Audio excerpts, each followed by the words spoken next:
Շնորհակալություն, հարգելի գործընկերներ, ես պետք է շարունակեմ իմ գործընկեր Արա Այվազյանի միտքը։ Այստեղ մոտենալուց ես գրպանիցս գտա այս այցեքարտերը։ Սրանք միջազգային կազմակերպությունների դիտորդական առաքելություն իրականացնողների այցեքարտերն են, որոնցով մենք փոխանակվել ենք ընդամենը 1 շաբաթ առաջ հանդիպման ժամանակ։ Միջազգային կառույցների դիտորդական առաքելությունների հետ հանդիպումների ժամանակ ստեղծվում է որ տպավորություն, որ մենք իրար հասկանում ենք, մենք իրար լսում ենք, մենք ընդունում ենք դիտողությունները, մենք ընդունում ենք ներկայացված փաստերը, բայց այսօրվա լռությունը ցույց է տալիս, որ երևի թե մեզ հետ հանդիպող կողմը կամ չի տեսնում, կամ չի լսում, կամ պարզապես չի ուզում արձագանքել այն իրողությանը, որ տեղի է ունենում վերջին մի քանի օրերի ընթացքում։ Դիմում եմ միջազգային կառույցների ներկայացուցիչներին։ Դուք տեսնում եք, թե ինչպես է իշխող ուժի ղեկավարը վիրավորանքներ եւ սպառնալիքներ հնչեցնում առաջատար ընդդիմադիր ուժերի ղեկավարների նկատմամբ։ Դուք լսում եք նրա հռետորաբանությունը։ Դուք տեսնում եք, թե ինչպես է իշխող ուժի ղեկավարը քաղաքացու ձեռքից քաշելով պարտադրում նրան, որպեսզի լսի իր վիրավորանքները։ Իսկ տեսնում եք, երբ ինքը համաձայն չի լինում քաղաքացու դիտողությունների հետ, հրահանգում է նրան հեռացնել այդտեղից։ Մենք տեսանք, թե ինչպես Ազատի զորամասում զոհված զինվորի պապիկին պարզապես հեռացնում են հավաքի վայրից, որովհետև Փաշինյանը չի ուզում լսել սեփական երկրի, սեփական քաղաքացիների դժգոհությունը եւ անձնական ողբերգությունը, որը ապրում են այդ մարդիկ հենց իր եւ իր իշխանության պատճառով։ Միջազգային կառույցների ներկայացուցիչներ, դուք տեսնում եք, որ Փաշինյանը հրահանգում է հավաքներից հեռացնել բոլոր նրանց, ում հետ նա համաձայն չէ։ Այսինքն նա բաժանում է հասարակությունը մարդկանց, ովքեր յուրայիններ են, եւ մարդկանց, ովքեր համաձայն չեն իր հետ եւ պետք է հեռացվեն։ Այստեղ իհարկե ես ունեմ առաջարկ ուղված նաեւ Փաշինյանին։ Այդ ձեր համակիրներին լցրեք այդ ձեր ուրախ ավտոբուսները, միտեղ ընտրեք, մասովկայի համար տարեք իրենց կանգնեցրեք եւ իրականացրեք ձեր հիստերիաներն ու քարոզարշավը։ Եթե մեր հասարակության մեջ կրկին անգամ պետք է փորձեք բաժանարար գծեր անցկացնել։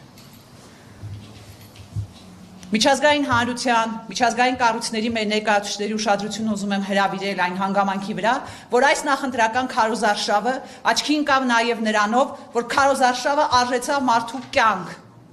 Այս իշխանությունների պատճառով, այս իշխանությունների մեղքով մարդու կյանք արժեցավ այս քարոզարշավը։ Նախընտրական պաստար պոկելու, պատռելու համար մարդուն ոչ միայն ձերբակալեցին, կալանավորեցին, այլ տեղավորեցին հոգեկան առողջության կենտրոն։ Սա աբսուրդ է, սիրելի հայրենակիցներ։ Այդպիսի արարքի համար կա վարչական պատասխանատվություն։ Դա քրեորեն պատժելի արարք չէ, այդ արարքում չկար հանցակազմ, բայց այս իշխանությունները իրենց պետական մարմինների գործողությունների արդյունքում մարդուն հասցրեցին մահվան։ Հիմա ուր է միջազգային կառույցների արձագանքը։ Չեն տեսնում, չեն լսում, թե չեն ուզում արձագանքել։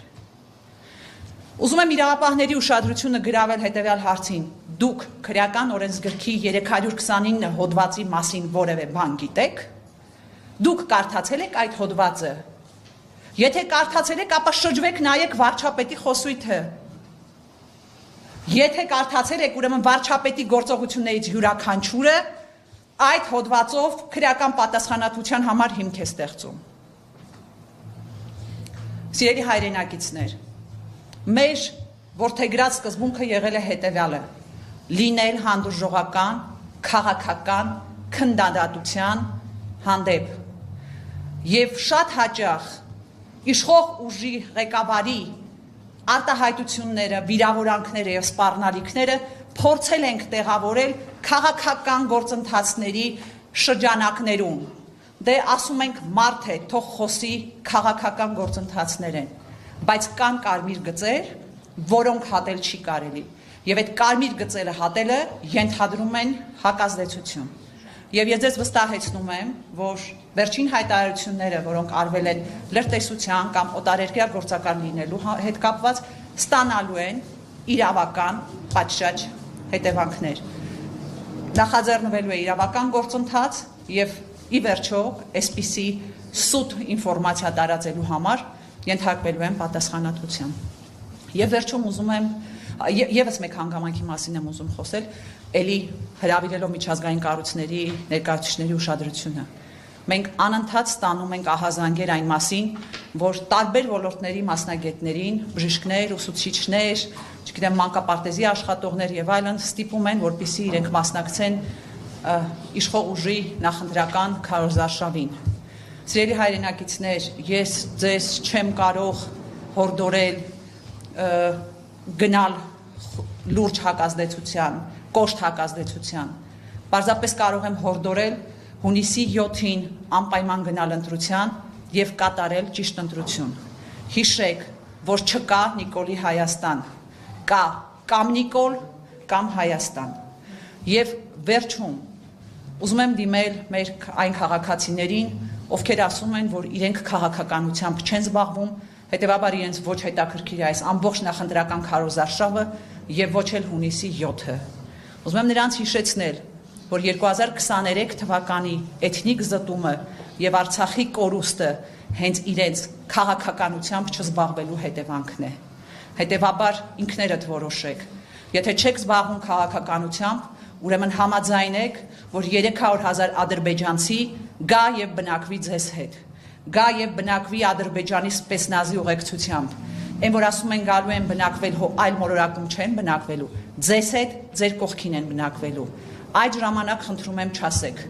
որ մենք չենք զբաղվում քաղաքականությամբ։